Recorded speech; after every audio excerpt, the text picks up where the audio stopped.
எல்லோரும் எப்படி இருக்கீங்க? இன்றைக்கி பழையபடி நண்பர் கேள்விகள் கேட்க வேண்டும். தாராளமாக கேளுங்கள்.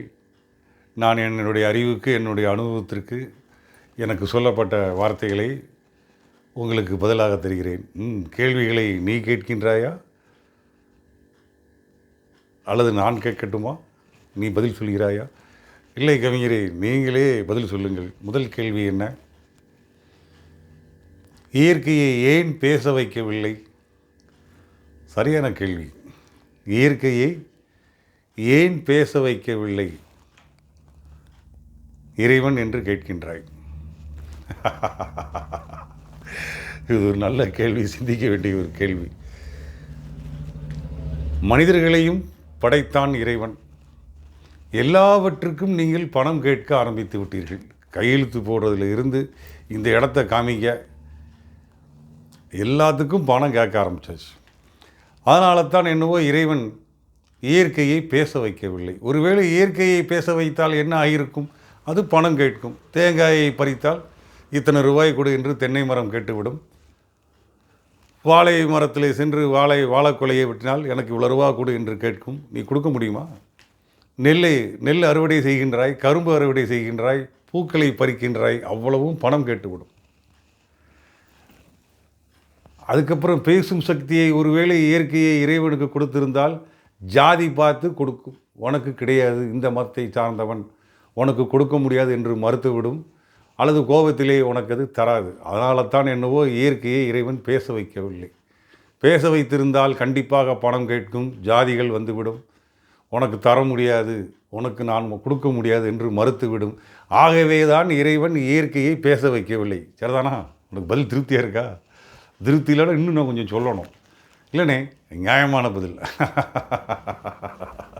நீ ஒத்துக்கிட்டா சரிதான். என்ன அடுத்த கேள்வி கேளு.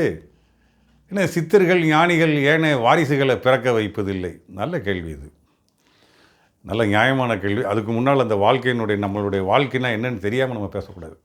நாமெல்லாம் மரண தண்டனை விதிக்கப்பட்ட கைதிகள், பிணத்தை சுமந்து செல்லும் ஆன்மாக்கள். இதில் பெருமைப்படவோ மாறுதட்டி கொள்ளவோ நிமிந்து நிற்கிறதுக்கோ ஒன்றுமே இல்லை. ஒரு மரண தண்டனை விதிக்கப்பட்ட கைதி எப்படி சிறைச்சாலையில் இருக்கணுமோ, வானத்திற்கும் பூமிக்கும் நடுவிலே சிக்கிக்கொண்ட மனித வடிவங்கள் எல்லாமே மரண தண்டனை விதிக்கப்பட்ட கைதிகள். இதில் நான் ஒரு கலெக்டர், நான் அழகானவள், என் அழகுக்கு 4 லட்சம் பேர் மயங்கி விட்டான், எல்லாரும் எனக்கு அடிமை என்று நினைப்பதெல்லாம் மிக தவறு, எதுவும் பெருமை அல்ல. அந்த வகையிலே ஞானிகள் சித்தர்கள் இறக்கின்ற குழந்தைகளை பிறக்க வைக்க விரும்பவில்லை. ஞானிகள் சித்தர்கள் இறக்கின்ற குழந்தைகளை பிறக்க வைக்க விரும்பவில்லை. நாம் தான் இறக்கின்ற குழந்தைகளை பிறக்க வைக்கின்றோம்.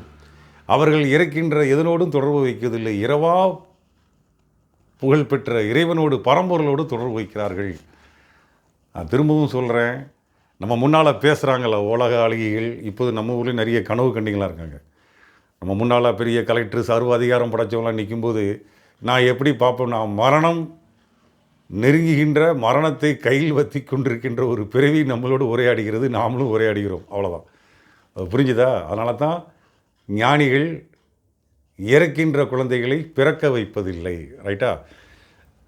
அதான் உண்மை. இது தெரியாமல் நம்ம இன்னும் கொஞ்சம் நல்லா கவனித்தோம்னா இந்த வாழ்க்கையில் ஒரு சுவாரஸ்யமான சம்பவம் ஒன்று இருக்குது. இது நானே ஒரு கேள்வியாக பதிலாக சொல்கிறேன். தலைமுறையை தொலைத்து விட்டு தலைமுறையை வாழ வைக்கும் போராட்டம் இங்கு. அவ்வளோதான்.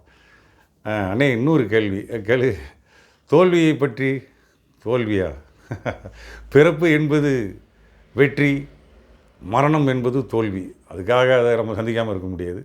தோல்வி என்பது அதுவும் வெற்றிக்கு சமமானது தான். இந்த முறை தோற்றுவிட்டோம், வெற்றி இன்னொருவனுக்கு கிடைத்து விட்டது. அந்த வெற்றியை நான் அவனுக்கு கொடுத்து விட்டேன். ஏனென்றால் அவனுக்கு தோல்வியை தாங்கக்கூடிய சக்தி அவனுக்கு கிடையாது. தோல்வி என்பது அது ஒரு அனுபவம். அனுபவத்தை பற்றி ஒரு கேள்வி கேட்கணும்னு நினச்சேன். தோல்வியை பற்றி சொல்லிடுறேன். எல்லாமே இது வாழ்க்கை முழுக்க நம்ம தோல்விங்கிறது ஒரு அங்கம், அவ்வளோதான். நாணயத்தில் 2 பக்கம், வெற்றி தோல்வி ரெண்டுமே இருக்கணும். பட் வெற்றியை நோக்கி கீழே விழுந்தாலும் எழுந்திருப்பது முக்கியம்.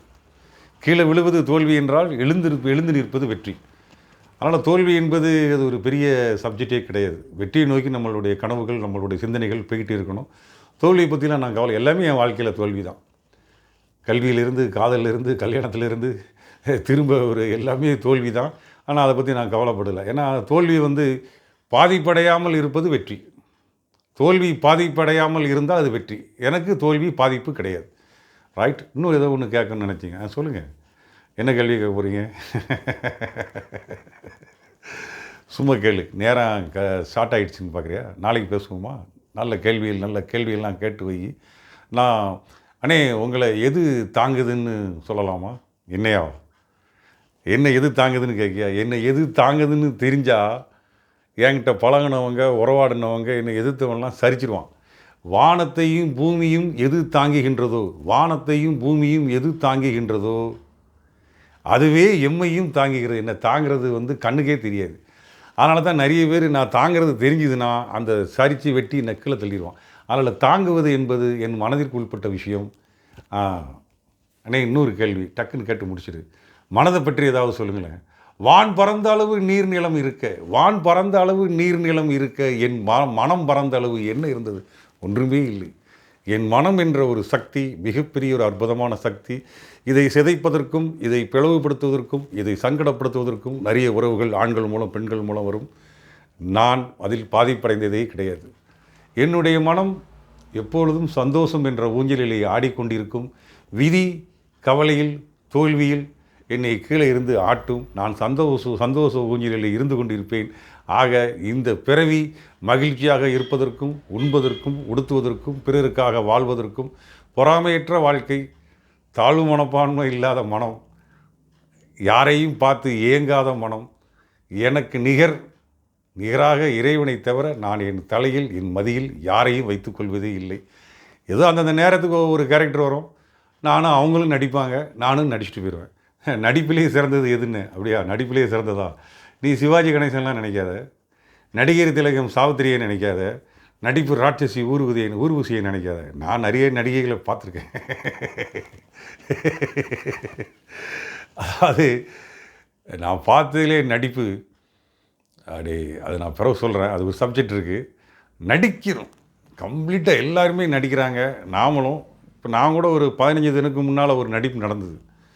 அவங்க ஒரு நடிப்பு நடக்கிறாங்க, இன்னொருத்தர் ஒரு நடிப்பு நடிக்கிறாங்க. நான் என்ன பண்ணிட்டேன், அதில் நடிச்சுட்டு அந்த கேரக்டரை முடிச்சுட்டு வந்துட்டோம். உண்மையான அன்பு என்னென்னா, நம்மளை பற்றி கீழ்த்தரமான விமர்சிக்கவோ, கீழ்த்தரமாக நடத்தவோ, கௌரவ குறைவாக நடத்தவோ அந்த மனசுக்கு இடம் வராது. அப்படி ஒருவேளை ஒருத்தர் நம்மளை கௌரவ குறைச்சலாக கீழ்த்தரமாக நடத்துகிறாங்கன்னா அவங்க நடிக்கிறாங்கன்னு அர்த்தம். அதனால் நடிப்பு மோசமானது நடிப்பு தான். நானாவது கோபத்தில் எல்லா வார்த்தையும் வெளியிட்டுருவேன். அதனால் கவனமாறி ஏன் என்ற கேள்வி கேட்க வேண்டும், கேட்கவில்லை. எப்பொருள் யார் வகை கேட்பனும் அப்பொருள் மெய்ப்பொருள் காண்பது அறிவு என்று கூறி நாளை கேள்வி பதில் தொடரும். என்னுடைய மாணிக்க வாசகம் ஃபேஸ்புக்கை ஃபாலோ பண்ணுங்கள். நிறைய பேர் ஃபாலோ பண்ணி எனக்கு ஒரு தகுதி பெற்ற ஒரு சான்றிதழ் கொடுத்துருக்கீங்க. இது நிறைய பேருக்கு இதை பகிருங்க. அடுத்த நாளைக்கு கேள்வி பதிலை தொடருவோம். நன்றி, வணக்கம். பாய்.